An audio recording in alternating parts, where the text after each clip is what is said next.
Here we're going to make some taco tomatoes. They were really Ron's idea, and I thought it was a great idea. We have so many tomatoes from the garden, and I'm probably only going to make this one tray, although I have some more over here. And we've gutted these tomato slices up the long way, actually just down the middle, and then gutted them and put all the pieces in here, what was left over, then grinded them up with the little mixer.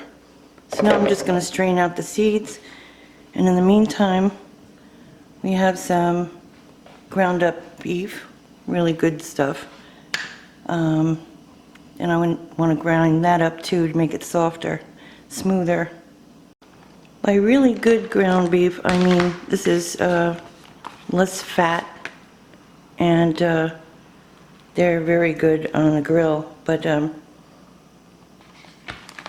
I can also save more in the freezer and don't have to use it all. And then we're going to put in a little taco sauce into the blender with the meat. I prefer the mild because I can't really eat the pepper. So the ground beef is not fully cooked because it's going to be cooked again, and I'm going to put them in this little mixer to grind them up finer and put them into the cups here, the tomato cups. Now I've prepped the tomatoes with the inside layers of chips, and I used these to line it. They sort of fit in there pretty well. If not, I crunched some down to make them fit and have extra layer. I kind of doubled most of them because the thickness of the tomato was so big. I kind of wanted to balance them out with more chip.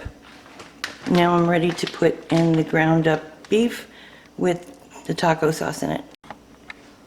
I'm going to backtrack a step. I'm going to decide to put in a layer of shredded cheddar, sharp cheddar, into these tomatoes before the ground up beef with the taco sauce in it.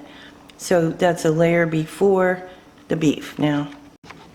Okay, so now I've put the taco sauce on top of the thing so that everything will fill in together, and I'm using these small tin things that I keep on hand for just cooking, usually on the grill, and leave these guys out. We'll come back to them later.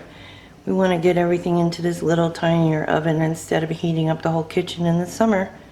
So next, I'm going to sprinkle some other cheese on top, grated, and try that on the top. Okay, so they're not going in long. They just really need a hot oven for a few moments just to heat it up. And melt the cheese and cook the meat inside just a little bit more. We'll see how these turn out.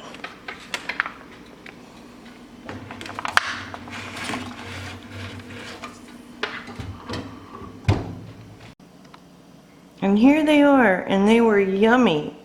I tried one, but I can't eat too much. But I'm sure you'll enjoy it. And try not to overcook them like I did right over there.